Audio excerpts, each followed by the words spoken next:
Hey, what's going on, everybody? Welcome to week 13 of Look Who's Chalking. You know, this is normally the time that I would tell you, well, we all know you're already disqualified from your season-long playoffs, and now you should be paying attention even more closely now. But since they added the extra week, now you delusionally think you're going to have this last 2-week run, and everybody in front of you is going to lose, and you're going to have these big output weeks and get the tiebreaker on points. None of that's happening, so you may as well pay attention to DFS. And here we are, week 13. Let's go, Gary. None of that's happening at all. I hope some of you are alive I in season invent long. I invent these situations in my head. Yeah, no, I understand. But yeah, nobody's heard much from us in the last couple days because I kind of handle the social media, and I had my worst week by far last week, and I'm one of those types of guys like when I used to watch baseball, but RIP baseball hasn't been good in a good 10 years, oh maybe even 20. But I was the type of guy who Don't worry, baseball's locked out now. You're good to go. I was the type of guy where when the Yankees lost and the Red Sox came back 0-3, and I lived in Boston because I went to school there, I didn't turn on Sports Center. I didn't turn on anything that may have shown me any sort of highlight from the game. Like, I played prevent pain defense. I went through my whole life to make sure I saw nothing. And that's kind of how I've been since Sunday. I hardly looked at anything. I pretended like I never even got into DFS. I pretended everything was fake. And now eventually I woke up today and said, all right, we got to get back to the drawing board here. Control Alt Delete, end that program. Here we are, week 13. Well, unfortunately, we're on the same page there. I had my worst week of the season for DFS last week. There's a lot of reasons for it. And you called it. It was Brady, just 4 rushing touchdowns in that game. Oh, that was the problem, right? Like Fournette. Yes, Gary. Fournette, that well, was Fournette the problem. I mean, I had 25% Brady. Fournette completely breaking the slate to that level. I mean, I had like 6% Fournette. The problem was I did not like the spot for Fournette because I liked the spot so much for the Tampa Bay passing game that I correlated Fournette heavily. So basically, Fournette either was with Brady, because I talked about, he's a passing down back, so he's a good double stack option, or he was on the other side of a Colt, none of whom really, really went off. So no, but you know what's sick? As in the lineup I played against you, I'm sick, but I had in a few lineups Jack Doyle as my tight end and T.Y. Hilton. My double run back were nickels and dimes, and they came through beyond belief. And then when you see Godwin and Evans and Brady killing you, I'm sick. It's a weird kind of torture. It's like it's like the week where your miserable sons who haven't done anything good in life, they actually come through for you, and the reliable ones screw you. Well, it was let's talk quickly. Actually, let me just take you through the perfect lineup last week real quick. I think it's a worthy exercise. So Aaron Rodgers, I played 5% of Aaron Rodgers. Should have played a lot more. He was 6,900. Obviously, was playing pissed off. Was the perfect quarterback, right? No one in his stack though. There was no other Packer with him, and there was no Ram on the other side. So it was a naked Aaron Rodgers in the perfect lineup. Then you had Mixon. We were still all over Mixon. Loved Mixon again last week. And I'm going to continue to love Mixon as he's turned into really like Jonathan Taylor, Derrick Henry workload. Fournette, obviously. But also Gronk. So the chalk hit on Gronk and somewhat on Mixon so far. And then T. Higgins also got in there with Mixon. Finally, T. Higgins, the Ponzi scheme, T. Higgins. Every Ponzi scheme, every pyramid scheme eventually is going to pay some dividends. You're going to get something for then you're going to tell all your friends, sign up for this, and then they're all going to lose their money. It's timely, too. It's like, they're figuring me out. So then he has the huge game, and now everybody's back. Yep. And then Waddle was chalk also, hit 32 points. I was not anywhere close to that on that spot. Kendrick Bourne was, represented in there, which made sense. The Patriots had one of the highest implied team totals on the week. And then the one that really killed me that I had no exposure to was Eli Mitchell at 31 points. There's all these reports about his hand. Not going to play any third downs, not going to play passing downs. The guy ran like 14 targets and had 6 catches. So, it was the only thing I got right was I had a lot of Dolphins defense against the Panthers and they scored 23 points. So that week's in the rear view. Gary, you said the perfect lineup. Let's focus on next week's perfect lineup. Let's do it. Absolutely. This week, I think we had our typical formula of looking at the higher scores on the day and then seeing what we can pick out of that. This time, because it was such a disgusting week. I'm gonna, we're gonna rumble up the, we're gonna shake up the bingo numbers, and this time we're gonna do it by position, and maybe we can kind of go spot by spot here and figure out. And once again, this is a slate at first glance because, like I said, I pretended like I never played DFS earlier this week, but upon looking at it, seems like there's a bunch of people in the like those mid-range running backs that everyone's going to have one or two that they like. Seemingly, it's almost impossible not to. Yep. You have those. How do you want to break those down? There's like let's start with running back, because normally we would start at quarterback and talk game stacks, and we'll get there. But I think running back is by far the most fascinating position on this slate, because there's really two tiers of way to look at this. All of these guys are going to draw some sort of ownership. So you have the expensive end, obviously highlighted by Jonathan Taylor at 9,200, I think he is. So you have Taylor, and then you have Eckler, 8,300, Mixon, 8,100. Okay. Najee Harris, 7,700. I don't think people are going there this week against Baltimore. Definitely not. Madison, 7,600 with no Cook. Patterson, 7,000 against the Bucks.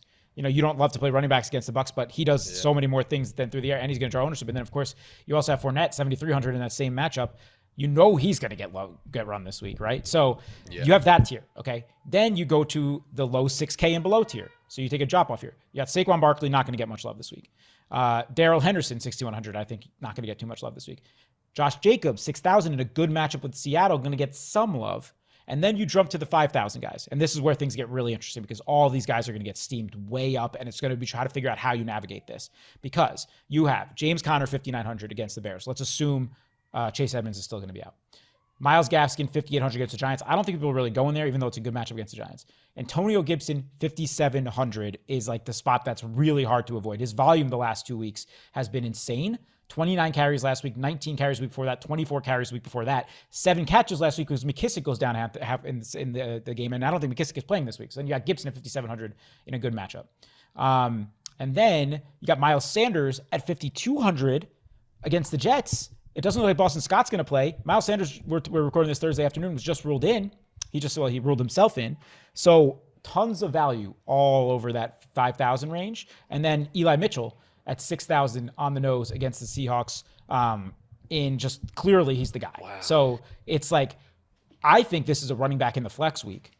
And I think that there's ways to get contrarian within chalk. Like I always talk about it. And I think there's really, and we'll dive in here because I think but do you have guys here that stand out to you as like, I must get these guys in of the running backs? There was one guy in there where I said, I'm out. And that's going to be James Conner, even if Edmonds doesn't play, because they're going to have Kyler Murray back, which shifts the whole, let's get a lead and pound the rock. They're going to be running more out of the shotgun, and it's going to look a little bit different than with Colt McCoy there. And then on the road against the Bears, especially if people, still have it in his head that it's going to be like that game up there in Seattle. That's an easy one simply because you don't know exactly how it's going to look with Murray. It's a different style of offense with Murray, and then Hopkins is going to be back. They're probably going to get back into the full swing of how they really do things. I'm just saying, in a week that's has so many of these guys, that at least gives me a reason to stay away from him. And then I know some guys listening saying, well, if he's thinking that, then no, other people aren't thinking it as well. They love James Conner until Edmonds comes back. Yep, and Conner will draw some ownership here this week. He's actually coming through right now as the second highest owned running back on the slate. So I'm with you. Only Eli Mitchell more steam than Conner right now. So I'm with you there. Here's my approach this week. I think Taylor's good, but it's going to draw a lot of ownership, and he's 9,200. Obviously, you love the matchup against Houston. I think you want to be over the field if you're MMEing on Jonathan Taylor, because I think he has a ceiling that no one else has this week. At least he has a floor ceiling combo that no one else has this week.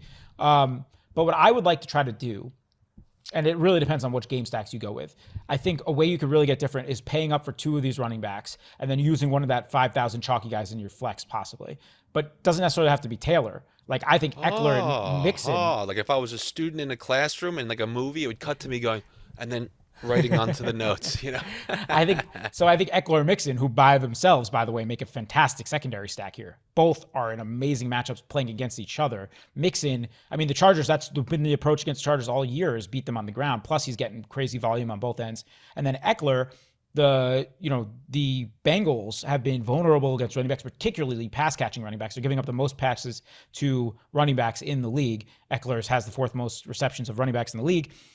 And they are doing a pretty good job containing outside receivers. They do sometimes give up big plays, so I prefer Mike Williams to Keenan Allen this week because I think they give up a lot of 20-yard plus plays. But I think in that game, it could still hit the 50.5 over under. We're talking about Chargers Bengals here. It could still hit the 50.5 over under, and both those running backs be the reason why it gets there. So I think those guys who are coming through with much less ownership right now on ETR, we have Eckler. Is that a 1 o'clock? Because then I guess that's earlier in the mindsets. It is of a 1 those o'clock. Chargers. It is a 1 o'clock. So we have Eckler coming at 5% right now at 8,300, and It makes sense. We have Mixon at 10%. But that 10% number is very low. And of course, every time this happens, damn it, that's a bad sign. Why is that a bad sign? Because when the horns come, Oh, it's the trying horns. to tell Yeah, you, don't do it. It didn't say it during Eckler. I know. But it said, don't do Mixon. So take that for what you will. But 10% on Mixon compared to, the 30% Eli Mitchell, the 25% Connor, the 20% Darrell Henderson, the 25% Antonio Gibson, 24% Jamal Williams, who I forgot to mention in that group, by the way. I think he's the safest chalk of all those mid-5 guys. So, really fascinating running back week. We'll talk about those guys when we get to our lineups, but I think it's unavoidable to use one of the chalky guys. And then Madison, I want to talk through really quickly because this is Detroit we're talking about. I mean, people have been able to kill them on the ground all year. Good on DraftKings for making sure his price was appropriate, knowing that Cook might miss. So he's 7,600. That's a fine price for what we're expecting from him this week. And it actually might keep his ownership somewhat tame with all the other good plays on the slate. So I think he's coming through with like 16% ownership right now. Not that bad. But I do think that a way to get different from that is going to that Cousins side and going to game stacks there again, because I think no one's going there this week. Look, people refused to play Jefferson before last week, and then he didn't have a great week. You think they're going to play him this week? He will go all year without being played, which is unbelievable. Funny. Which is unbelievable. And now Thielen, though, has had 2 straight 20-plus point weeks and is now steamed up to 7,300 as a price.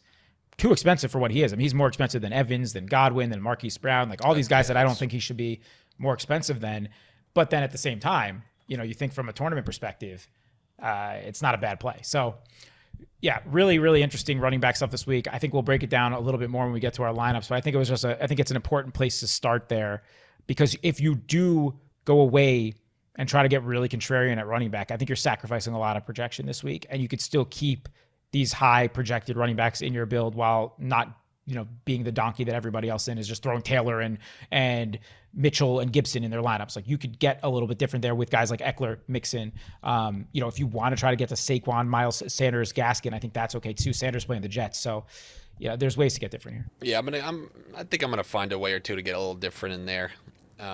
All right, so what, you want to head to receivers, or do you want to go to quarterbacks and then receivers? We'll talk quarterbacks now. We can kind of talk about it with receivers. So I know you were taking a quick look at the slate You were taking a quick slate at the look before we got on here. I love slated cooks. Anyone stand out to you? Because I think it's kind of similar to last week, where these quarterbacks don't jump off the page. Well, you have to ask yourself, is Tom Brady going to go back-to-back games not throwing multiple touchdowns? At first glance, you want to say no. Yeah. I try never to overreact, okay? Yes, Leonard Fournette had a bunch of touchdowns. Why did we used to get excited about Fournette? Because he had the job and he had most of the work, and he had that safe catch floor that's been established with Brady this year. Yep. But now all of a sudden, because of one game, we're going to think, oh man, like now this is a running team. No, it's not. Leonard Fournette had his best game of the year, best game in the last 2 years. And one would assume that indoors, they're going to go right back to what they are known to do. And according to, I forget who the hell said it, but Antonio Brown's going to miss the next 2 games. You're going to have 2 final chances to do a Brady double stack where you don't have to just guess which of the 3 is going to, shit the bed. Yep. So that's one, although he screwed me in my most invested week, I know how to just kind of not just take that into the future like a disgruntled ex. You got to just look at it from, well, for lack of a better term, a clean slate. And yeah, if I told you 10 days ago he's indoors at Atlanta, I mean, come on, look what Dak did to them indoors in Dallas. You are absolutely correct. And the problem here is, it's not a problem. It's a good thing. Like, Let me guess, think, 12% own? More. But the reason is because the pricing screwed up. He's the fourth most expensive quarterback. He's under Lamar, Kyler, and Matt Stafford. I mean, Stafford's at home against the Jaguars. I get that. But again, Brady's playing the Falcons. Brady should be in the top two as far as pricing this week. At least three behind the two rushing guys in Kyler and Lamar. So, I think at that price, I mean, and then we saw in week 2, he played Atlanta, 31 points. He had one of his classic 5 touchdown performances. I think when he went into Atlanta last year, he was in the winning Millie Maker lineup. So, I mean, this matchup is as good as it gets. Everyone's going to still be on Fournette at 20+%. Yes, Brady will get owned, but I think at that, I just think it's the clearest spot this week. So I'm with you. Tom Brady is, to me, the best quarterback play on the slate this week. And I don't think it's really close, honestly. So... And then you have every other Herbert, where every other week. Now, it's funny when I watched last week. I'm like, predictably having one of his bad weeks. They got smoked. It seemed like they couldn't move the ball. And then I looked at the end of the day. How does this guy have a flame next to his name? I actually still don't know because I knew I was losing at that point. So I did that. I just didn't want to look at anything. I pretended. I started doing other things. But I guess he had a good week last week, but you know what I'm talking about. He didn't have a Herbert week like the week before. Guys running for 100, throwing 4 touchdowns, and we could be. Is it time for another one? However, the one big thing I'm scared of, that 10 o'clock a.m. thing on their inner clock. All real concerns. And the thing with Herbert is he really is a yin and yang, a Jekyll and Hyde, if you will, and the Harvey and a dent. The Harvey and a dent, and the thing that makes it more difficult this week is the Bengals pass defense is the same thing. They are really good one week, really bad the next week. So you don't know what you're getting out of them, right? So if it's a good Herbert week and a bad Bengals pass defense week, then that's a Herbert smash. He's going to win people tournaments this week. But if one of those things goes the other way, and Cincinnati is at home here, so I would tend to be a little bit more weary of the Herbert stacks. Then you're pissing. You're pissing. I gotta check that weather. Yeah, well, we can take a look at weather. Many times, these are Southern Californians going in to Cincinnati. It's a great point. Right now, it's fine. Give me 50. 50 degrees. Wow, 49 degrees. Oh, that's beautiful. That's beautiful. Overcast, no rain. It looks like light 9-mile-per-hour winds. That's fine. No real weather spots this week except Arizona, Chicago looking like some rain as of right now. But yeah, so. I think Herbert's definitely in play in MME. There's no doubt about it. And then, no one's going to go to Burrow either on the other side of that at all. And I don't love it, but this game has gotten juiced up to 50.5. It's tied with Atlanta, Tampa for game total. And, since the Chargers have found themselves in these shootout spots in many weeks. And now, yes, they are good against receivers. So I think the spot to attack here is clearly Joe Mixon, who I've been on now for 3 or 4 straight weeks. I love Joe Mixon. But if Mixon, and Mixon's not going to be draw that much ownership, which is why I'm not jumping to play Burrow stacks. But I think it's also worthy of a sprinkle in large field. So that's an interesting game. What do you think of that saying that I read yesterday somewhere? Let Cousins cook, without Cook, or there was some sort of play on words. I mean, against Detroit indoors, come on. And I really like it. And Alexander Madison's going to draw somewhere between 15 and 25% ownership, right? So a great way to get different here is just to pivot off of him to those Cousins doubles, which we've seen work this year. And last year I was so scared of playing Thielen and Jefferson together because their ceilings were eating so directly into each other. But I don't think it is that way this year. I think Thielen is so touchdown dependent, where Jefferson is such an alpha. Where he's when he hits, it's not necessarily even him getting in the end zone. It's like his 9 for 180 games, right? So those two things can marry. Where last year I didn't think that was a possibility. So I'm more okay playing Thielen and Jefferson doubles. What you like about the Vikings offense is it's so concentrated. You know exactly where everything's hanging out, right? It's Madison, it's Cook, it's Madison this week. Madison, Thielen, Jefferson, and Cousins. That's it. So, I always love that. You like that, right? You know where the targets are going. So I do think that Cousins is probably my second favorite spot to attack right now after Brady. any lineup that doesn't have Madison in it, I either want a Cousins game stack or I want a piece of Jefferson Field. And I think not every single one, but at least in like my 3 max stuff, low single entry, I do think I do want that because I think Jamal Williams is really good on the other side. I think he's some of the better chalk at 5,400 this week. So yeah, that's a good spot to attack for sure. Yeah, I'm looking. I don't really see any other bunker deals that I like. So, No, I mean, Stafford's more expensive well, than wait a minute. Brady. I guess the thought is if there's no Scott like you said, and they've never seemed too committed to Miles Sanders. Can Jalen Hurts have a crazy game running Yeah. for 100? And Yep, and I don't know how much he's going to be owned. The only problem is it's the same problem we had with Kyler when he was maybe going to be playing. Is he banged up his ankle? He's questionable. He's technically questionable. He's going to play, but he's limited in practice all week. I'm just so scared of those running quarterbacks with ankle injuries. You know what I mean? Yeah, Like yeah. it's just if you're looking for a tiebreaker to spend up elsewhere at quarterback, there's your answer. But yeah, I mean, I think Sanders actually is a really strong tournament play this week, and I hate myself for it because that guy just loves to screw you. Yeah. But if Boston Scott's out, especially, I mean, we've seen what running backs do to the Jets all year. They were starting to give Sanders some volume before this injury, so I think that's okay. All right. Let's just talk Stafford quickly because that top stack tool on Awesemo, he's coming through by far the highest at home against the Jaguars. I think they're so thirsty for a win. It's not going to. I honestly think if things were going fine, it would be, yeah, let this guy throw 5 touchdowns. I really think they need a win. I think once that thing gets, if they're up by 15, I think you're going to see a lot of running and, protect Stafford's health and protect these other guys' health, protect Henderson's health. I mean, Henderson literally would be one of my favorite of those chalk if, he's an injury prone guy. But if I hear that he's like practicing full today, tomorrow, I'll be using him a ton because no matter what the situation, you can look at previous games. McVay, for better or for worse, he'll get Gurley injured, he'll get Akers, he'll get everyone injured, but he will give them the majority of the work, even in a beating. We've seen this before. Yeah, it happened last week. They gave Hendo a lot of work last week. Yeah. I don't know if it's going to be. It's not all fun and games right there right now. It's like very serious. And I say that like I'm in camp, but you can kind of feel it, man. You see him on that coach on that sideline during some of that last game. I think they really need to just get a win. And to me, that shies away from that carnival environment. Yep. I hear you there for sure. I mean, he's coming through at like 7% ownership right now compared to like 14% on Brady. He's more expensive and though he's banged up. I mean, this was the report that came out last week, right? He's got like 3 injuries he's dealing with. He feels crappy in his back, his ankle, his knees, his head. I don't know.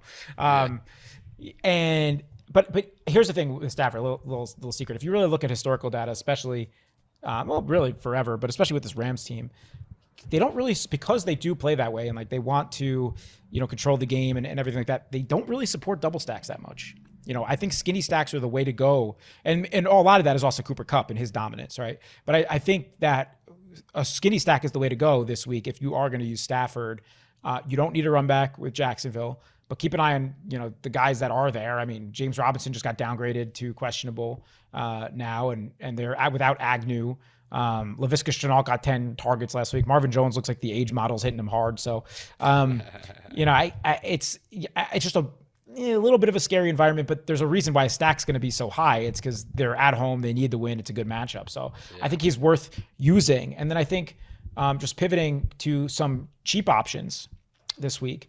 It's the only cheap options I'm really looking at are coming from the Vegas Washington game. I think Carr and Heineke are in play here. You have any thoughts on them? It's very tough anytime you deal with these Raiders games because if they're close, Carr will be happy to just run it on first and second and then do a little dinky. I don't know how. You know what? Carr's going to be. That's it. He's officially the new Phillip Rivers. The same thing applies. If somebody goes up on him, you will see him chuck the ball and he will put up gaudy numbers. Or if he's fallen behind, he'll check his way down and you look at the end of the day, 3. But if that game is 13-10 and without all those targets, he will be more than happy to just run on first and second, try to hit Renfro for 8 yards. There's just going to be, other than 1 to maybe 2 shots max down the field. So what you're asking then is for Washington to start running away with this game on the road. And I don't like the chances for that either. It's 2 teams who need a win, and teams like that, in my opinion, play scared. Yep. All very valid points. I'll present the counter argument. Vegas, 10 days rest from Thanksgiving, back home. Maybe flip that switch back on in that game against Dallas with the kind of putting their foot on the gas offensively. I don't know, maybe. Washington has been playing pretty well. My concern is that their defense is much better actually weirdly since Chase Young went down. But they've been playing, much, much better. Heineke is able to play in any pace, which is something that's really in his favor from a fantasy perspective. This game's gone up from 47.5 to 49, so it's now the third highest on the slate. And there's a lot of pieces you're going to use in this game in all likelihood. So Foster Moreau to me is just the shoe-in of the week. Waller's out, 2,700 tight end. They love using tight ends. It's a good matchup against Washington with tight ends. I don't care if he's 30% owned. I'm going to double that because at 2,700, you really need the value this week to squeeze in those expensive running backs and stuff like that. So, he can hit value so easily. So I'm already using a Raider in most of my lineups. Renfro's in a good matchup as well. Now, without Waller also, we talked about this quickly before we started recording, but I don't like Bryan Edwards very much, but he's 3,600. He's going to be on the field for, 85% of snaps, whatever it is. More. Right. So then you got Antonio Gibson, who to me, after Jamal Williams, is the best of these 5,000s plays without McKissick at 5,700 because he's going to do both. They're giving him like bell cow volume. Yes. So I like some Heineke side, thinking that they dictate the pace a little bit. Doubles, you could use Logan Thomas, who's back also at 4,000. You can McLaurin at 74. I don't think, because he's a little expensive, I don't think he's going to draw much ownership. And then I love Antonio Gibson in double stacks with Heineke this week. So I think it's a spot to look. I think Heineke's actually going to draw some ownership, but a lot of pieces in this game that are very usable for this slate. So it's, when that is the case, it's worth looking at the quarterbacks. I agree with you that they're absolutely pieces. Yep. I think in that game you watch the first quarter, and if at the end of the first quarter it's one of those, turn it off. Turn it off and go do whatever it is that you were going to put off till in between the 4:00 game and the night. No, game. that's a 4:00 game. And then wait, I want to get your take on the game of the week or whatever, the Ravens Steelers, because is this just a sniff to you, like AFC North? This is going to play ugly. No, it's going to be closer. Look, you look at all the 4:00 games. Whatever's in that game has a way more likelihood to be some sort of crazy game. I know 2 weeks ago they got us. They got us real good with the Chiefs and Dallas. But you look for the most part, and even look last week, everyone's like, oh, come on, man, the Packers, you got Jones coming back, and then you got Ramsey on Adams, and then it's in Green Bay. It's probably going to be no. Tons of scoring in that game. That 4:00 game is usually set up. There's stuff to be had. Okay. I mean, Lamar 4 picks. Something tells me he's going to look a lot better than that. Yeah. And my thought on that is, and also we talk about this, like the other two 4:00 games are West Coast. This is in Pittsburgh. So, rowdy crowds. I do think this game can be, and here's the thing. It's the only thing that scares me is Vegas is pushing this game down. Like it's gone from 46 to 44 now, and that's pretty low on this slate. But both teams. Look. I'm not saying it's going to be the Packers. No. But what I'm saying I think there's spots here, and particularly because I think both defenses have not been very good this year, not as nearly as good as people think, right? So I mean, people have been able to pass on the Steelers all year, and the Ravens through the passing game too have been beatable. So I don't think this is a Najee week. I mean, in GPP is he probably he's a GTO option, but there's too many good running backs. But I do think definitely Lamar is the most expensive quarterback on this slate. I think he's worthy of consideration here. I think Hollywood Brown's in a really, really good spot, still having Jerome, getting these 10 plus targets nearly weekly. And then Deontay and Claypool also, because the Ravens haven't been able to stop receivers. You heard it here first. You're getting that long Claypool touchdown. I really like Claypool this week. I like him at 6,000. Because Deontay 6,800. I like a Lamar Brown Claypool game stack. Claypool's been 6,000 every week since week 1. They don't care if he's playing well. But he's similar to Mike Williams. Like Mike Williams is also 5,700 right now. Both those guys at any point can kind of still but Mike Williams he's been like a top not since looking receiver. Not since week 5. Well, Claypool hasn't had one since week 1. Or week 3 last year. Right. So Schuster's had more top 10 yeah. weeks than So, this year. but so I'm interested in the receivers in that game. Plus, I'm not going to do it. I'm not going to do Ben. But if you want to give yourself a shot on Ben, I wouldn't hate you at home. I wouldn't hate I was you. saying, is Fryermuth still in the concussion protocol? Because that could mean, maybe even just a little bit more. Just if you were thinking about somebody like Claypool. Pat is questionable. He practiced in full yesterday though, so he'll be playing. Okay. All right, cool. Yeah, so I think he's also a fine tight end this week. All right. So game. what about you want to give a quick hit with receivers? Who because I guess a lot of it trickles down. Yeah, from what we were talking about it with the quarterbacks, but I'm not that into Cooper Kupp this week. So he's 9,000. He's going to draw a lot of ownership against the Jaguars. I don't remember where I was reading this, and I'm sorry for not giving proper credit. You got both of those Bucks receivers, by the way. Yeah, 6,700. We'll talk about that, guys. I just want to say the reason I'm not that into Kupp is price, and I think you want to pay up for running backs as opposed to receiver this week. And then two, he actually has been pedestrian against true cover 2 teams. He kills man and he kills cover 3, but against true cover 2 teams, he has not been very good. The Jaguars are a true cover 2 team that are going to be able to game plan around stopping him. Van Jefferson on the other end of that kills the cover 2 over the top, and he's 5,300. He had 9 targets last week. So I think Kupp and Beckham are going to get a lot of ownership. I like Van Jefferson the best out of those guys. And then Vikings guys, we talked about them, but people are going to be off Justin Jefferson and Thielen this week. I think they're good pivots to Madison. And then the Bucks guys. So do you have a preference on Evans or Godwin here? Because both of them now are around the same price, 66 and 6,700. And I like them both. You know how it goes. Evans higher upside for touchdowns. Godwin the more sure thing between the tackles, or between the numbers, and he usually comes with way more ownership. It's crazy. You usually talk about single digit percentages to like 25%. People love themselves some Godwin. They get scared when Evans has those 2 catch games for 22 yards, It's because Godwin, I'll tell you why. It's because Godwin fits into cash lineups so much, and then people often will just transfer their cash lineups over into tournaments and then mix up 1 or 2 things. So it was that mixed with, because he has a higher floor, so he makes sense for cash. But it's that mixed with the fact that he is been significant, historically like $400 to $800 cheaper than Evans. This week they're like at the exact same range. So I wonder if it's a little bit closer, but I do think Godwin will get more ownership. I love Evans this week. Everyone was on Evans last week, completely busted. Everyone was on Gronk last week. He hit. So Gronk and Evans kind of compete for those touchdowns, right? And then he's down in price now because of it at 6,700. I think Evans is the place to attack when everyone's on Fournette, everyone's on Godwin, people will be on Gronk again. I think Evans is the spot to attack. I'm seeing that Pittman, who's still I think a top 10 receiver in the league in terms of points, something like that, top 15. 5,700 for him at Houston. Who would ever? They can't. It's crazy, man. Like they don't juice this guy's number up at all. The most expensive we've seen him get all season was 6,300, and he's had 4 20-point weeks this year. So I'm going to 30 in there. I agree with you. I think that's a good play. He's going to draw ownership.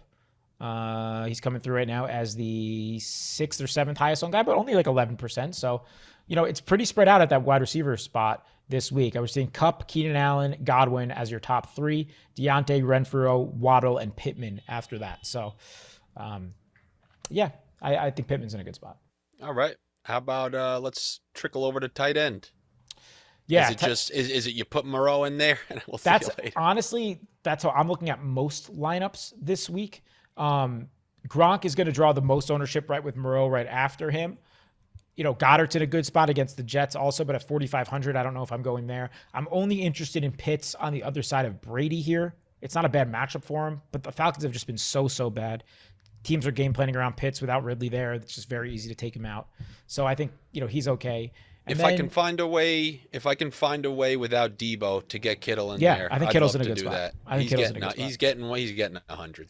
I'll say this: my tight end pool this week is going to be very, very, very small. It's going to be like Gronk, Moreau, Goddard, Pitts with correlation, Kittle, maybe Freiermuth with correlation in Lamar or like Marquise Brown lineups or whatever, and that might be it. No, let's talk about DK Metcalf because the Seahawks are a complete freaking mess. Right? They're the worst, Jared. But Metcalf, no one's going to go to Metcalf at the same price as Evans this week. I think it's a very, very, very smart decision to get well over the field on DK Metcalf this week. He's coming through like 3% owned right now at 6,700. Yeah, I'm going to do that. I think, yeah. And so if you're a guy like you playing like 8 or 10 lineups or something, I think like get like 3 of those with Metcalf. I think that would be. I think that would be he's smart. in there. He's in there.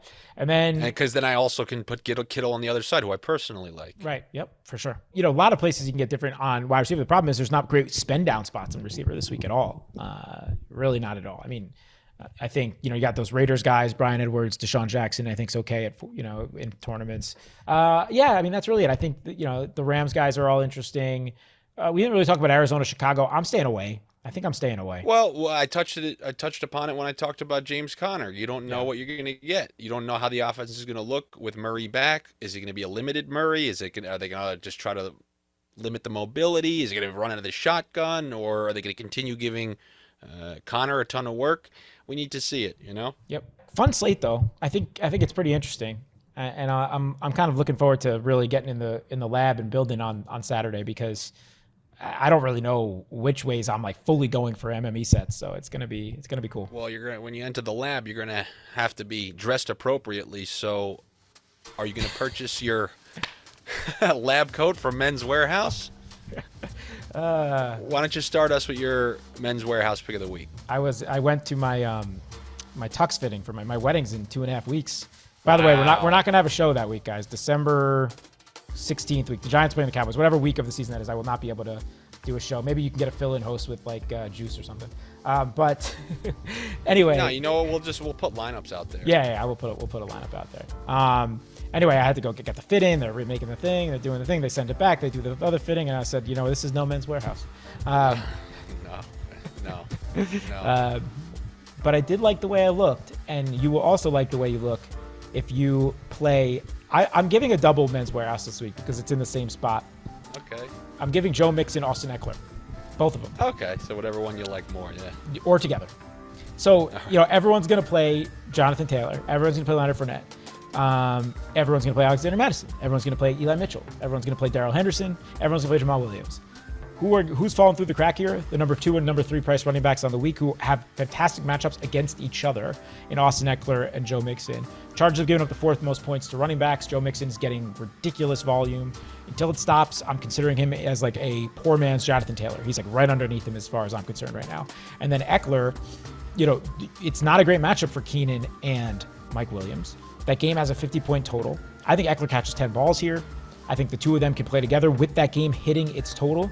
And, pick whichever one you like. If you want to play them together and get really different in lineups, I think that's a smart place to be, because you're going to get really different on the field while having 2 high floor running backs. But it's the Austin Eckler, Joe Mixon combo for me this week, both under 10% as very high ceiling running backs.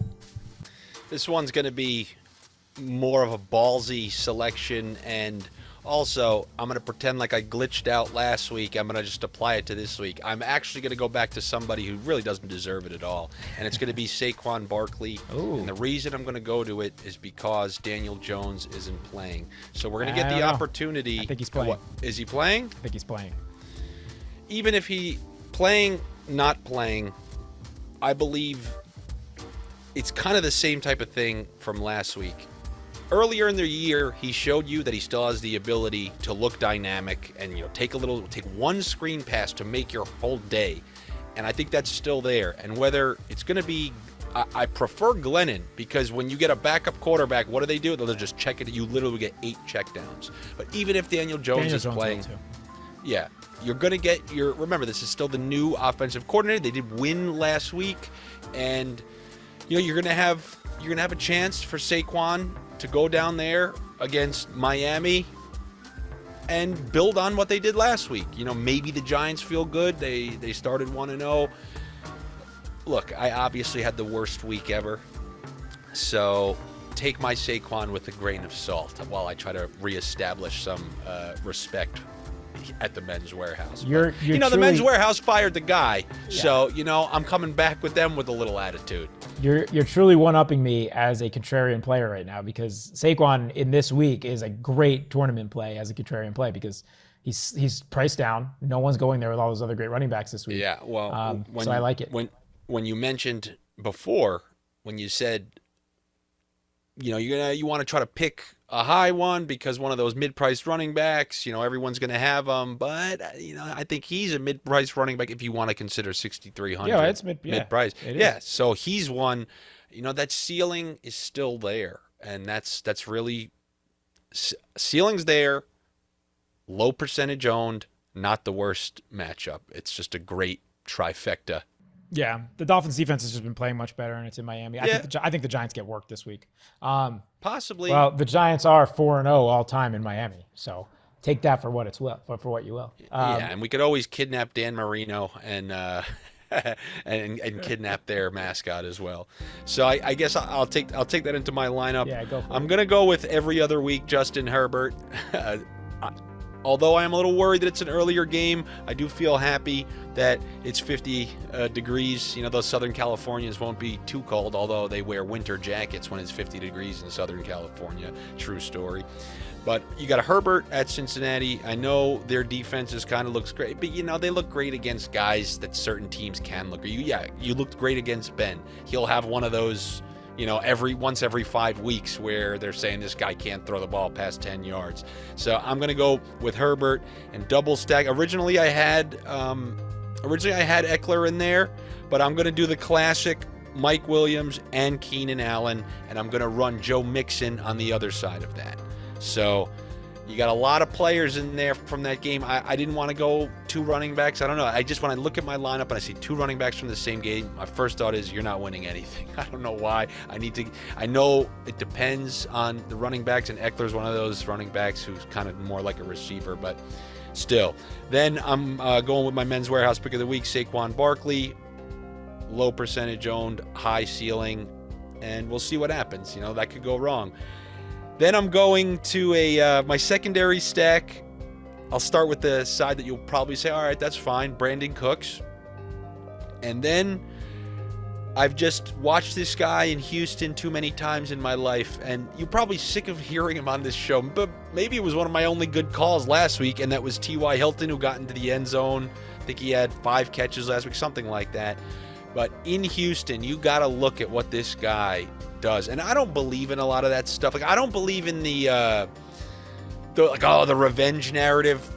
But I do kind of believe if there's a field that pertains to a certain guy's skill set or something, and he has had so many monster games down there. And if you watched last week, yeah, Pascal is nothing to worry about. He dropped everything that came his way. And Hilton's a few games into it now. Remember, he missed a big chunk of the season. I think he gets deep. I think he has 1 deep touchdown in him. On top of that, I don't know. But if you can tell me he's going to get a 50-yarder, I'll take him. So I got him and Cooks as my secondary stack. And then I got the Giants defense to pair with Barkley in the event that, they start playing some inspired football after that last win. And I don't care what anybody tells me.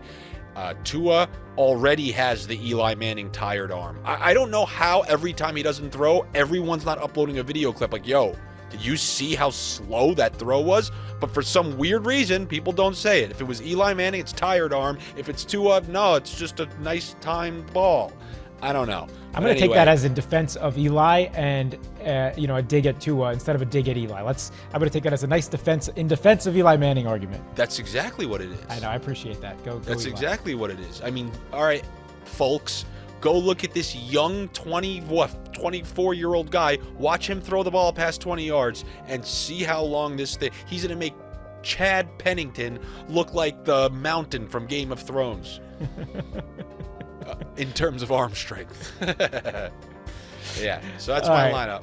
Very nice. We got a layover spot in one area. I think that's it. So, all right, I am going very tournament, very kind of stars and scrubsy, but I like this lineup a lot for a tournament. So, Brady, most owned quarterback on the slate, but I'm about to show you exactly how to play a Brady lineup that many people aren't going to play. So that is Tom Brady to Mike Evans, no run back. Skinny stack, no run back. You don't need it. He's won this year already with no run backs. He's won with no doubles.